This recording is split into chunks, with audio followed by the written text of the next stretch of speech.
এই শাকটা কে কে চিনতে পেরেছেন অবশ্যই কমেন্ট করে জানাবেন। মনে হচ্ছে এতক্ষণে সবাই চিনতে পেরে গেছেন। নমস্কার বন্ধুরা, কেমন আছেন সবাই? আশা করছি সবাই খুব ভালো আছেন, সুস্থ আছেন।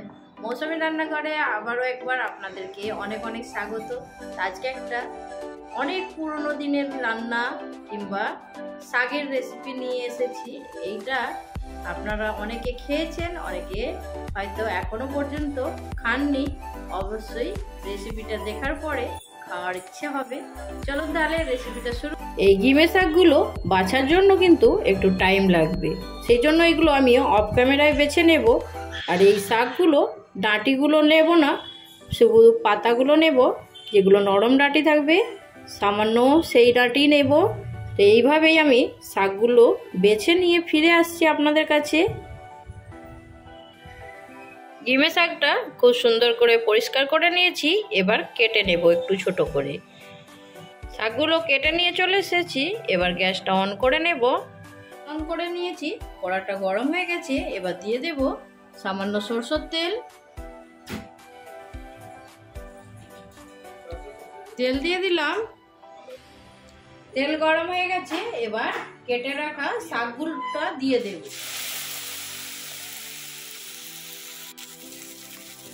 শাকটা একটু হালকা নাড়াচাড়া করে নেব। শাকের মধ্যে শুধু দেব পরিমাণ মতো নুন আর খুব সামান্য হলুদ গুঁড়ো। এখানে দিয়ে দেব নুন আর খুব সামান্য একটু হলুদ গুঁড়ো। এবার ভালো করে শাকটা একটু নাড়াচাড়া করে নেব। এটা ভাজতে কিন্তু খুব বেশি সময় লাগবে না। আর এটা যারা খেয়েছেন অবশ্যই কমেন্টের মাধ্যমে জানাবেন। এই শাকটা খেতে কিন্তু খুব ভালো লাগে। গরম গরম ভাতের সঙ্গে আলু দিয়ে মেখে এটা একটা ভর্তা টাইপের বানানো হয়। আর এই শাকটা কোথায় হয় জানেন? মাঠে, বাড়ির আনাচে কানাচে এই শীতের সিজনে এই শাকটা কিন্তু খুব পাওয়া যায়।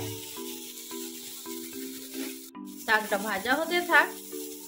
এতক্ষণ পর্যন্ত যারা আমার ভিডিওতে আছেন অবশ্যই একটা লাইক দিয়ে দেবেন। আপনাদের সাপোর্ট কিন্তু অনেক দরকার। আপনারা সাপোর্ট করলে মনের জোর কিন্তু অনেকটাই বেড়ে যাবে।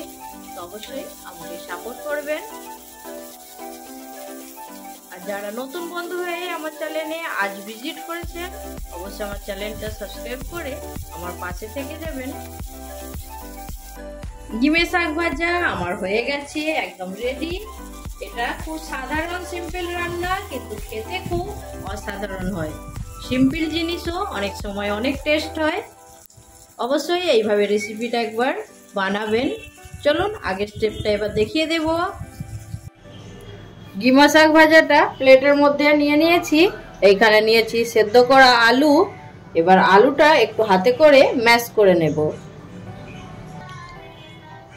আলু ম্যাশ করা হয়ে গেছে। এবার এখানে যে ভাজা গিমে শাক আছে এটা নুন একসঙ্গে দিয়ে মাখিয়ে নেব।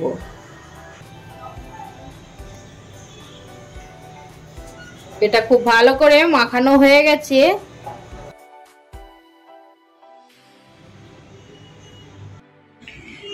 গরম গরম ভাত আর গিমে আলু মাখানো, তার সঙ্গে আমার বাড়িতে যে সকল রেসিপি হয়েছে একসঙ্গে রেডি করে নিলাম। কেমন লাগলো আপনাদের কাছে অবশ্যই কমেন্ট করে জানাবেন। এই গিমে আলুর ভর্তাটা গরম ভাতের সঙ্গে খেতে কিন্তু দারুণ লাগে। আজকে আমার রান্নার মেনুতে হয়েছে এইখানে মোরলা মাছ ভাজা, এইখানে সিম আর পেঁয়াজের ভর্তা, এখানে আছে মাছের মুড়ো দিয়ে বাঁধাকপির ডান্না, আর এখানে রুই মাছ আর চিংড়ি মাছের সরষে বান্না দিয়ে ঝাল, লেবু, পেঁয়াজ। চলে আসুন সবাই। গিমে শাক গিমে আলুর ভর্তার রেসিপিটা আপনাদের কেমন লাগলো অবশ্যই কমেন্টের মাধ্যমে জানিয়ে দেবেন। এইরকম নতুন নতুন রেসিপি নিয়ে আপনাদের সঙ্গে খুব তাড়াতাড়ি আরেকটা ভিডিওর সঙ্গে দেখা হবে। সবাই ভালো থাকবেন, সুস্থ থাকবেন। বাই।